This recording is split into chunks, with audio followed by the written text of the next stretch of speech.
विसापूर मळवली स्टेशनपासून अगदी 4 ते 5 किलोमीटरच्या अंतरावर हा किल्ला आहे, जे की लोहगड आणि विसापूर हे अपोजिट डायरेक्शनला येतात. तुम्ही एकाच दिवशी 2 किल्ले पण करू शकतात, पण थोडं ट्रेकिंग असल्यामुळे मे बी थोडं डिफिकल्ट होतात एका दिवसात 2 किल्ले करणे. तुम्ही लोणावळ्याची लोकल पकडून मळवली स्टेशनला उतरलात की 4 ते 5 किलोमीटरचा एक ट्रेक आहे आणि त्यानंतर तुम्ही गडाच्या पायथ्याशी पोहोचू शकता.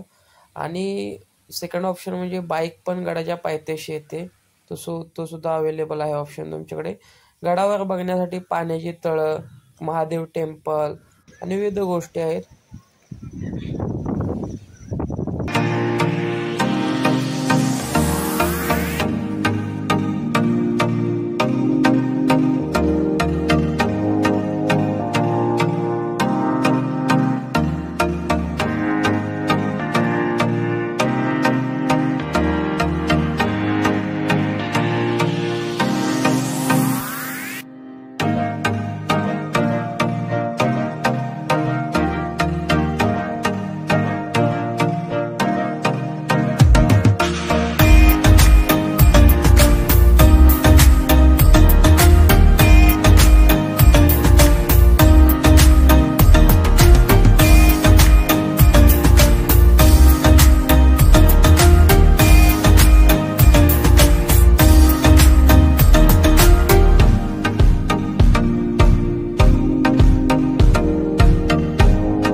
गडाव नाही नाराज असतो काय असतात कोथमीर राहून थोडं फार पण काही कारणास्तव पत्ता घालतात तो बघा हळू करता पोरगा माझं.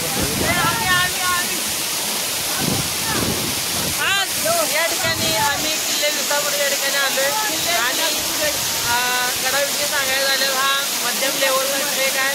काय अवघड नाही, फक्त खास काही नाही, खूप असा भारी असा ट्रेक आहे. तुम्ही मित्रांच्या सोबत येऊ शकता आणि इझी ट्रेक आहे. या राईट साईडला लोहगड आहे आणि लेफ्ट साईडला किल्ले विसापूर आहे. तुम्ही सकाळी आला तर दोन्ही किल्ले तुम्ही एका दिवसात कम्प्लीट करू शकता.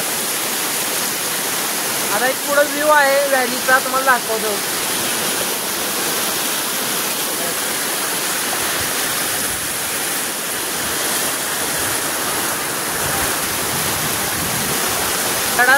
गडावर एवढी थंडी आहे की आम्ही 3 वेळा कॉफी प्यालो, एवढी गडावर थंडी आहे. वाऱ्याचे प्रमाण सांगायचे आणि धुका आणि वारा एवढा आहे काय बोलाय नको. आमचं सुशांत इकडे सुशांत एवढा गारडला आहे, शांत बसला.